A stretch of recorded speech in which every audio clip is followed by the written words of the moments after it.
Welcome back to the Inner Design Podcast.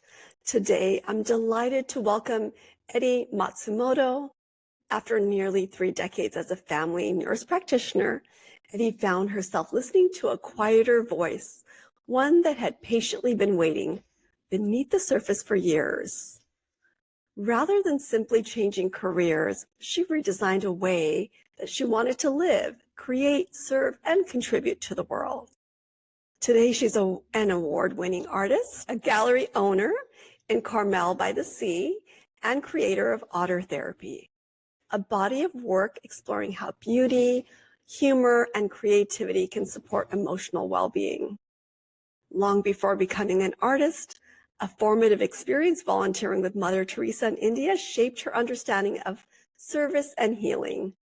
Today, the same commitment continues through a different medium, inviting people back to their own joy, wonder, and connection. We will explore how creativity can become medicine together here, and what happens when we regulate, realign, and rewire our lives from the inside out. Welcome, Edi, and Edi will be leading us in telling a little bit about her personal mindset activity, and we'll begin with that. Hi, thank you for having me, Rubina. Yeah, really delighted to be here. So let me explain my method. I call it PRRR, and I call it purr, like a cat's purr method. So that by itself kind of make me feel good. Yes. Just quickly, how I came up with this method is I see a lot of people. I worked in healthcare for almost 30 years. And day in and day out, people coming very upset about one thing or another, mental issues or physical issues. And I kind of knew since I was little how to shift my mindset. So what happened is I was crying really, really hard. I was really upset about something. I was 10 years old and I heard this voice. You can change your thoughts and mood very quickly. What happened was I was crying so hard, and then this voice asked me, "Why are you crying? Why are you upset?" And I was so startled by this voice. Like, where did that come from? So I forgot why I was upset. So I don't remember why I was upset. So then the voice says, if you cannot remember, you can go back to being happy now. So that was a lesson for me. Although I was really young, I learned that, just like that, in an instant, I can change my mood and thoughts. So that kind of stayed with me for the rest of my life. I had lots of ups and downs in life like everybody else, but I usually remember that, okay, I can change this. And then I started to share that with my patients and other people. Then I kind of organized to make it per method. 60 seconds mind reset, as you will. So P is for pause. So if your mind is going around and around in negative loop, then you're not going to solve anything. So just pause, stop right there. And then R is to remember. So the most important thing for me to remember is you can change this. Just to remember that you can shift your emotion, thoughts, just like that in an instant. And probably people have this experience. I've seen that in patients' faces often. Whatever I give them good news or certain methods, their mood can shift from being upset to, smiling and being happy. So I've seen that, firsthand. And so remember that it is possible to shift your mind, shift your emotion just like that in an instant. Well, at least even a little bit helps. Yes. And then the second R is to refocus. And there are many, many tools over here to refocus from whatever the problem. You're really narrowly focused on certain things and that make you upset.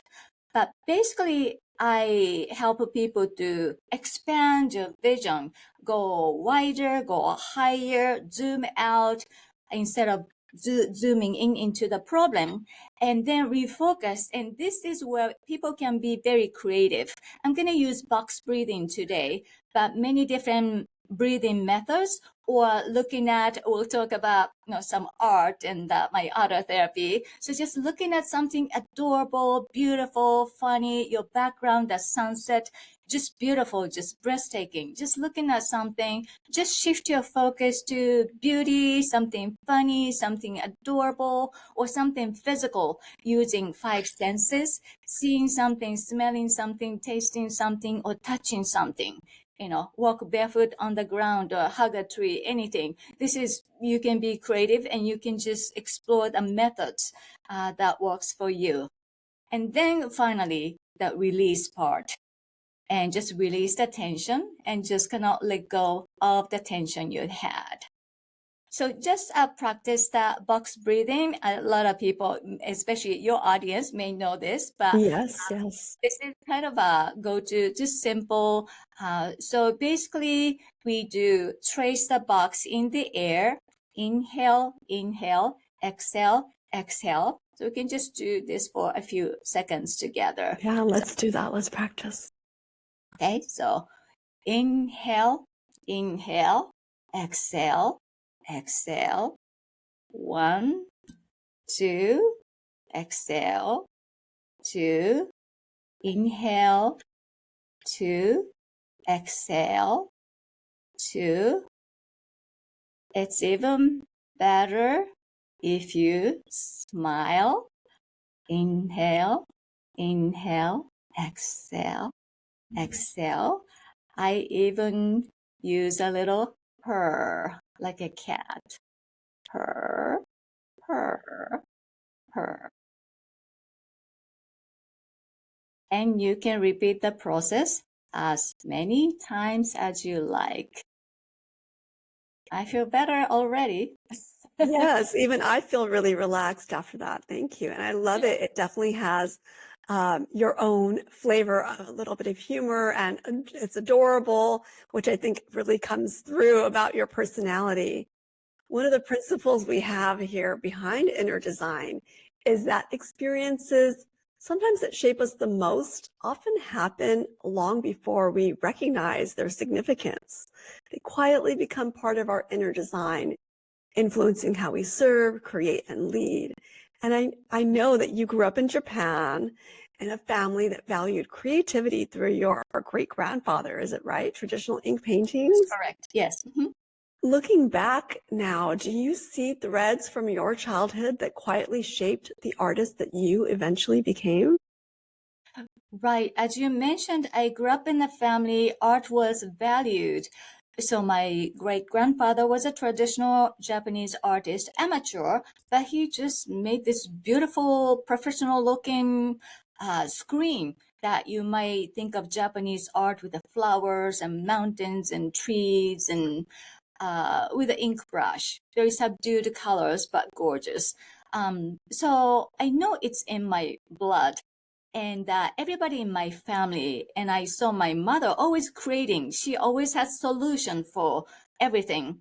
And she creates, like my first grade play, she came up with the very realistic raccoon outfit for my first grade play. And I couldn't believe what she could create out of ordinary things. So she always had to kind of make beautiful things from origami to old clothes. So I always thought, being creative is natural thing, at least in my family. Yes. My sister Yeah. became a cartoonist and she went straight 100% into art. But on the other hand, because my sister went 100% into art, my parents wanted me to go to different direction. So more Uh-huh. secure, get a good grade, go to good school, get a good job, get certificate, have a secure job, unlike Yeah. artists who are kind of unstable, unpredictable. So I was pushed into more like a traditional career, which I did. Mm-hmm. And I'm glad I got a lot out of it. But that's why I kind of stayed away from art for, I don't know, 40 years until I came back. Wow. Mm-hmm. That is quite a persistence, I think. The creative drive doesn't die in us. And I also heard that you volunteered with Mother Teresa in India at a young age. Can you just take us back to that experience a little bit? Sure. When I was in high school, I read about Mother Teresa through a book called Full of Love about Mother Teresa's life. And this Mhm. was in the 80s when I was in high school. So she had a steady teaching job and she just walked away and went to help the poorest of the poor. They called it them untouchables back then. And Yeah. she just started to help them all by herself with little money, little resources. But over the years, she made it into a full-blown global movement. So I was very touched by not so much the glory of the global movement, but her courage to just go out there by herself with very little resources and did what she believed to be her calling. And so her courage and determination really impressed me. So I Mhm. decided I'm gonna go meet her. And which I had a opportunity to meet her when she came to Japan, but I really wanted to see her in action. So I went to India when I was 23, and went to Calcutta, India, where they converted this deserted Hindu temple, Kali Ghat, into sort of like a hospice institute, Mhm. home for dying destitute.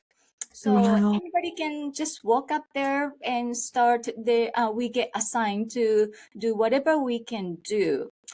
And I had no medical background by then, fresh out of college with an anthropology major. I couldn't do anything. So I was just feeding people. But my joy was just to meet her, see her, talk to her, shake her hands. So I was like in awe just being there. So and then yeah, saw her really joyfully working, but people were dying, like literally everybody on the cots or sick people, Mhm. dying people. But the nuns, the sisters, and Mother Teresa were kind of joyfully working, helping. I think they were living their callings. So that really affected me in a couple of ways. So I was impressed that I really wanted to do something like that. I wanted to live my calling like them.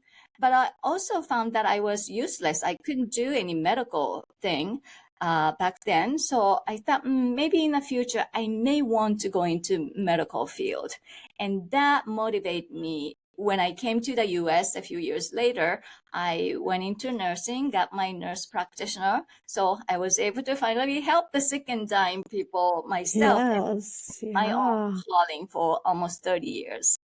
Yeah, I was going to ask if that was the catalyst or that was basically the influence to your decision. It sounds like it Absolutely. was. Mm-hmm. Yes. Has your understanding of healing changed over time now that you have spent all these 30 years caring for patients and now you continue helping people through art? Well, thank you for the question. I haven't quite put it that way, but I went into medicine because I wanted to heal people physically because I was lacking that skills when I was in India. So I Right. learned all the anatomy and physiology and, illnesses and how to treat them. And I did that for many years. But also during that time, I noticed a lot of causes of their diseases are not physical. It manifests physically, but usually there's something very unhappy about it, or a trauma, or mental issues. So that manifests as Right. headaches or physical pains. So I was in a fortunate position to spend a lot of time with the patients. I can talk to them, I can educate them. So I made the real connections. So I was very lucky to be able to do that. But also, I grew up in Japan, so Zen meditation type of thing were natural to me. I went to my first Zen school when I was 8 or 9. So that was kind of Wow. natural. So metaphysical thing was in me. So Yes. I was learning therapeutic touch, Reiki, energy healing type of thing. And at least one of the hospitals was very open to it. So after surgery, we can do Reiki on a patient, and hopefully that promoted the healing after surgery. So I was doing that sort of parallel physical healing and also emotional and mental healing. So when I decided to resign from hospital, that was the part I missed. I'm not really actually physically or emotionally healing people anymore. And I went to art, and that's a whole another story, but I went to art. And so my struggle was not so much that I was not selling art at the beginning, but I felt like I got away from healing part. And until I found what I now I call Otter Therapy, where I combined sea otters in the Monterey Bay. This is where I live, and you get to see sea otters in the ocean, and people love sea otters because they're so adorable. Yes, they are. Healing, just looking at something adorable, puppy, kittens, babies, it's Yeah. healing by itself. But I started putting sea otters in some famous painting like Scream or Mona Lisa or Starry Nights or Great Waves or iconic characters like Albert Einstein, Clint Eastwood. And when I Mhm. started doing that, it just started by accident. But when I started doing that, people responded like right away. They just either smile or burst out laughing and just connected emotionally. They just love it. And so that's where the instant shift in emotion that I mentioned at the beginning with my PER method. Somebody's kind of walking, oh, I'm tired of walking around. And then look at Yeah. my others and burst out laughing and then come in like, oh, this is so much fun. You made my day. Love your others. But not only that shift to uplift and make people smiling and happy, but over time, maybe 2, 3, 4 months into my Otter Therapy, through my gallery, people started to come back. I took your otters home. It's on the refrigerator, on my wall, or whatever. It makes me smile each time, especially people who live alone. It's their company. Like your others keep me company. I feel less alone. Like, oh, that's really nice. And also somebody she lives alone and also had a major surgery, and she couldn't come to my gallery to check out my others because she was a regular. And I haven't heard from her in a while. I knew she had a surgery, and then she emailed me or texted me, my surgery didn't go too well. So I'm in a lot of pain. I cannot come to your gallery, but your others on my wall, they're helping me deal with that, cope with the pain. So I'm less alone. My pain is better whenever I look at your others and make me smile. So I was like, oh my God, my others are healing them. So So, empowering. Yeah. Great feeling probably for you. I think sometimes our creativity sometimes reveals what, the conscious mind hasn't fully understood. I think that's what they're experiencing. right. Yeah, So that made me feel good, extra good, felt at of home, course. Of course. especially if they're healing. So I thought, oh, I'm back in my calling. So I couldn't predict if my art could lead to healing. But now they are. My others are kind of a therapist. It's kind of half I say that jokingly, but a lot of people agree. Like, oh, I feel good. I feel healed. I need more therapy. They just walking like, I need more therapy. I didn't know I needed this, but I need other therapy. So, and then they I even love laugh that. when they see my credentials. I have an RN, I have a nurse practitioner, I have a master's in nursing and fine arts. I go, oh, so Yeah. it's coming full circle, although I came sort of by multiple accidents. This happened, but just came full circle that I'm living my calling of helping people, serving people to make them smile, make them happier, maybe heal in small ways. through my art that I didn't think I would ever use my artistic skills in my life, but it was dormant for 40 years or so. So I'm just so happy that it came full circle, and I really truly think I'm, have a really best life. I think Yeah. that's so powerful and so inspiring. I think that art often gives expression to what words cannot, and you have that power definitely to translate to people. I'm wondering, has your artwork revealed something to you about your own inner life before you consciously recognized that? I didn't know I was that funny. I mean, uh, because really pretty much everybody comes in say like, oh, you have a great sense of humor. I do that because I want the Mona Lisa to look like Mona Lisa, and I just put auto face in it. So I'm not Yes. consciously trying to make this funny. But I think the concept is funny, and people burst out laughing. And there's some people who just cry because they laugh so hard. And pretty much everybody says you're so funny, just through my art. And I knew I had sense of humor. That's what my husband and I enjoy with each other. We just kind of joke about different things. But that translates to, the wider audience. So I just love about that. And also my love of art history, masterpieces just comes through. So people from different walks of life, some people just simply love sea otters, but other people love art history. So they have even a different appreciation for these art, classic art like I do, Leonardo da Vinci, Raphael, Michelangelo, and yeah, so the Dutch masters, Monet, French impressionists. So sort of the accumulation of everything I've done in my life is coming out into different others. So each other is a piece of me expressing itself in a different way. And people come in and connect with a certain others, like, oh, this is my favorite other, because some piece of me comes through that, and they just connect with them. I have Mother Yeah. Teresa otter. I have meditating, levitating otter. So I have, I love it. yeah. Mm-hmm.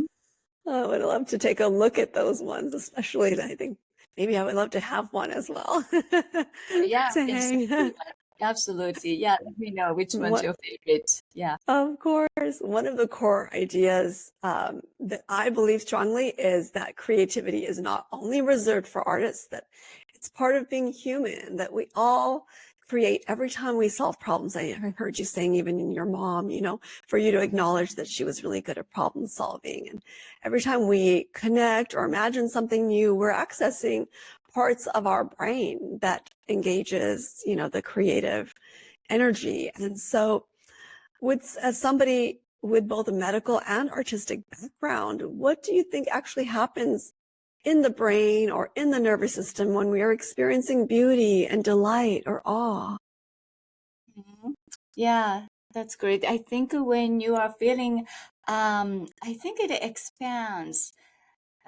As I mentioned earlier, when you're stressed out, the focus is really, really narrow and Yes. tight, the muscles tighten, and the body get tense. But when you see something beautiful, relaxing, so you expand, your chest expands, you can breathe better. I think Yeah. even physiologically you expand. I think if you can see energy, I'm sure it'll expand, and your perspective will expand, so you can go taller, wider. And so I think that kind of releases the kind of tightened, dense energy into more fluffy, buoyant, expanded energy. And you, of course, feel that. And I think people around you can feel that as well. And, what you just said really resonates with me, that I have this gallery not only to show my art. I want people to come and connect with my art, but the motto I have, posted in my gallery is create to inspire, inspire to create. So meaning that I have a conversation, serious conversation with most of the people walking here, unless they just want to look, make a loop and leave. That's okay. But a lot of people Mhm. kind of look around and comment, and we have a conversation. And maybe half the people say, "Oh, I wish I had your talent." And so I grab the opportunity. You may not know your talent, but you are creative. So I just ask them, what do you like to do? Do you like to cook, garden, sing, dance? Yes. And so I Yes. try to dig it up. And then, yeah, some people say, oh, I like to draw, but I'm good at stick figures. But, do it. So Yes. everybody's creative, like you said, and it's just being part of human to express themselves and creating something new out of nowhere. Like this, from silence to singing, still body to movement to dancing to blank canvas, blank paper to drawing something, with the colors and shapes. And that's something that's your self-expression. And that kind of transfer energy, move the energy. So I think there's joy in expressing, doing that, whatever that medium might be. So part of my mission here is also to inspire people to create whatever they feel comfortable, whatever they are drawn to. And part of the movement, I do something called a Carmel Bohemian Club in this space once or twice a month. And I bring people who are willing. Usually I have about 20 to 30 people in my gallery, and I do different formats, but one of them is called Carmel's Got Talent. So I have people who come here, everybody have 5 minutes, and everybody will show whatever they want to talk about. They can sing, dance, they can show their art, they can talk about their business, they can talk about their cooking, bring their samples, whatever. So everybody has a stage for 5 minutes and everybody gets whoosh at the end, meaning we just do whoosh of love. So Fun. everybody get Yeah. whoosh. So that way I encourage people to create something, bring it here, share with other people, and they appreciate you. And also spark conversation. And I like kind of matchmaking, not in the romantic sense, but I like to connect a writer with a photographer or a Mhm. ceramicist with, I don't know, chef. So that two creative minds get together and talk about something even more creative or collaborate. So I create that space, and yeah, there are a number of people collaborated with each other, created a book together, children's book together, or created a video together. So yeah, so that's sort of my joy to spark creativity in people who are suppressing somewhat. They've been told by teachers or parents, oh, Mhm. artists won't make Yeah. money, or oh, the music Yes. is unstable. So I just try to nudge them a little bit in my own way. But I tell them, don't quit your day job yet. But that nurture that, and then one day, like it happened to me, one day something will happen. The Yeah. universe kicked my back to jump from that stable medical career to be in the unknown artist world. I knew nothing about business, sales, or marketing, but there was an opportunity. So if it's your destiny, something will happen to kick you in that direction. I love it. I think everything that you speak about is showing us that joy is truly medicine. And I think that, we live in this culture that's often celebrating productivity more than joy.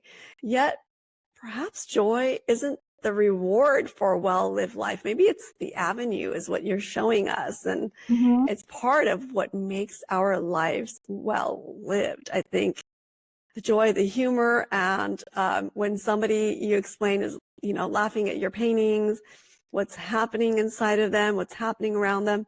What a beautiful gift that you've shared with people on multiple levels, not just as an artist, but also, you know, that creative energy coming through the medical background that you've experienced. I wanted to know about a little bit about ikigai, because I know it's part of the culture of living fully, right? Inner design is ultimately about creating a life that reflects who we truly are, not just what we achieve. So for someone hearing that word for the first time, how would you explain it? In a word, ikigai in Japanese means life's purpose, or what you live for. But I think I think somebody wrote a book and spread it into the English world. So the definition in English world is the intersection of what you love, what you are good at, and what sustains you, and what the world needs. So it's an intersection. So I love that definition. And because I didn't know I was so good at art, but no, I love art, number one, and I happen to be good at it, and I worked for it. And the world needs my Otter Therapy. I didn't know that either, but now I know. And also that sustains my life. So every day I create. So I'm sitting in my studio gallery. So about 1/3 of the space is my gallery space. That's where I paint all my otters. Or not only otters, I make a lot of different things. And then the other part is gallery, boutique, workshop. I do art classes here. So this is my living space.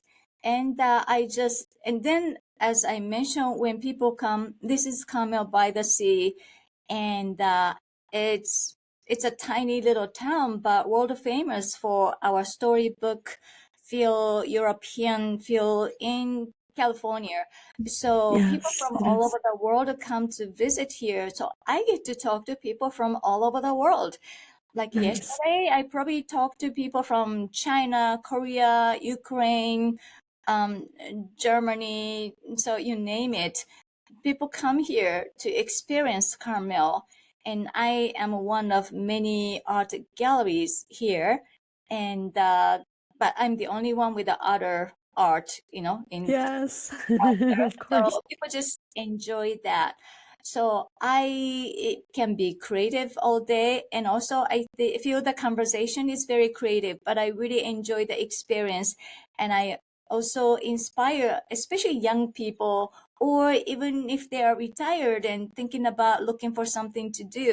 And I try to inspire or try to dig their creativity out of them, because a lot of people are suppressed, like, oh, I used to Hmm. love this, but I'm not doing it, I'm no good. So I said, who cares if somebody said it's you're no good, you're doing just for joy, as you mentioned. Yeah, joy Hmm. is your guide, let joy be your guide. And so joy is what you experience right now, but also you can think about what will bring you joy. So I think that the definition of success is not so much money or fame or position, prestige, or like how much joy do you have. Even if you have lots Right. of money Yeah. and 7 houses and private jet, but if unless you're living joyful life, joyful moment by moment, uh, I might be richer than some people who have more money, but I just have a joyful life every day. I just, Yeah. I tell you, I'm just making, like a kid, I'm just, painting silly little otters and having fun, and people come in here and laugh with me.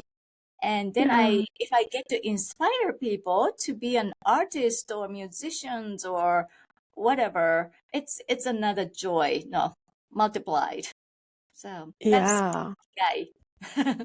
That's ikigai. I love that. I love that. I think there's so much to be said in your culture that joy is really at the forefront, it sounds like. Mm-hmm. Yeah. Right. Yeah.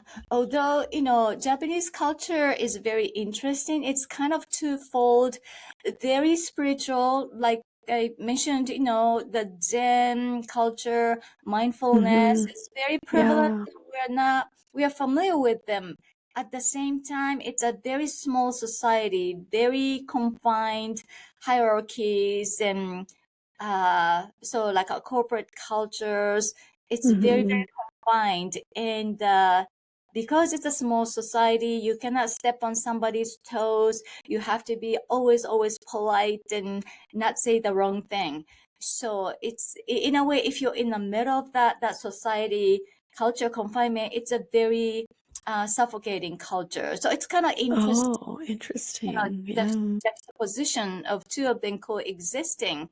So Right. maybe even so, because there is this confinement, people just want to go out to the temple or go to the hot spring and have a little relaxing meditative time on the They're weekend. looking for that. Vacation. Yeah, they need it. They're looking for it. So I think the constraint is maybe also the birth of, coming out into that expression.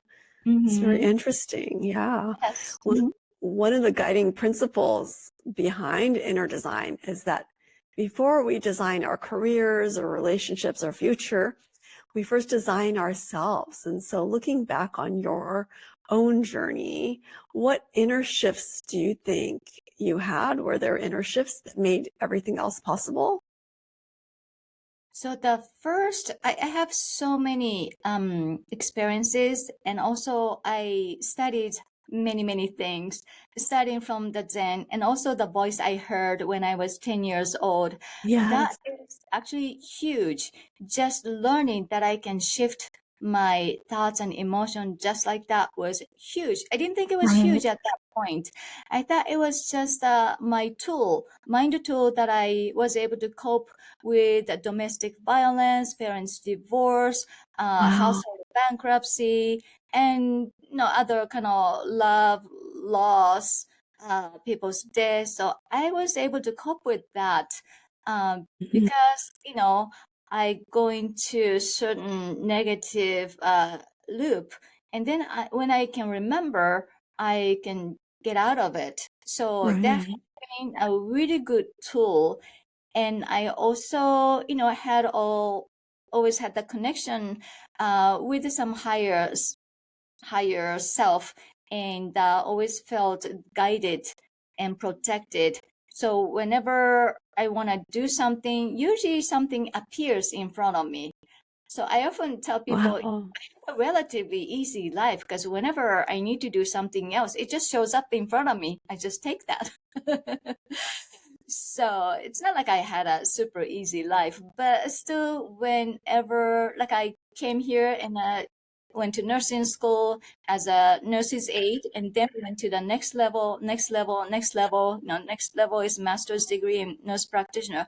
Those things, Hmm. those things just appeared in front of me. I wasn't really looking necessarily, but usually come either pop in my head or I need to look into that, or through somebody's as a messenger's voice. I'm just talking to them Right. casually, or even watching TV and something pop up on TV. Oh, and then I say, oh, that's my next thing. So I'm gonna take that path. You But sound like you were blessed with a lot of grace. Definitely. Sometimes I think people may be out there listening and they feel inspired. Maybe they feel disconnected from themselves or their creativity.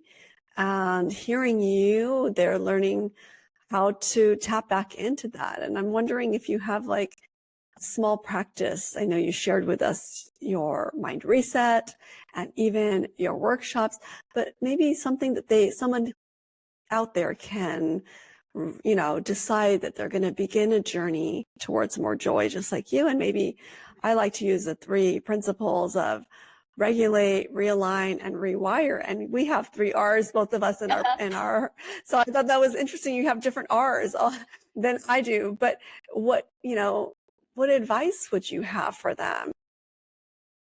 I would, there are so many things pop into my head. So Yes, share. it's hard to pick, but maybe the easiest one is when you first wake up in the morning, stay in bed for extra 5 minutes Don't go back to sleep, but listen. I think that that's the best time for the brain to be in the alpha mode, not quite awake yet. So don't think about your to-do list, but just kind of stay in the dreamy mood. So it's still in the alpha Yeah. mode. So, Yes. and then that's when I get the best idea. And that's when I can receive the message best. Or the solution to the problem will pop up in your mind. Yeah. So, yeah, so wake up, stay in that moment. Don't don't think about the day yet. Just stay in that kind of dreamy mode for 5 minutes and learn to listen.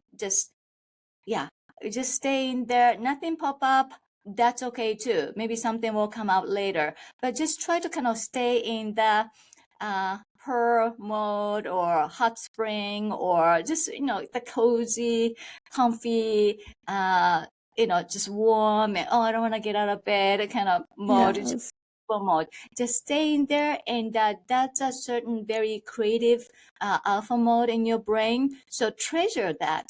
Don't dismiss that, and then treasure that moment. You're in a good state, and once you kind of learn to listen to that state, and that's when you're connecting. I believe that's when I'm connecting with that the wider universe, and then I get the message, next thing to paint or some solution really to the problem. Like I've been thinking about how am I going to do this? It just pop in my head. So I really Yeah. treasure that moment. So creative moment, creative happy hour. I love that. That's beautiful. It makes me think maybe we have been underprescribed as a culture, underprescribed beauty and wonder, play, creativity, and joy that are actually essential ingredients for our well-being. So thank you so much for sharing your beautiful story and your otters. And so where can our listeners find you? I know we will share all of the links in the show notes below, but let us know how we can find you. So the best place to go to is my website. So my name, Edi Matsumoto, EDIMATSUMOTO, edimatsumoto.com. And you can also get my book at bookstore or Amazon. You can, I don't think there's any other book by the name Otter Therapy. I'm going to get trademark on this one. And Otter Therapy Good. by Yes. Edi. And yeah.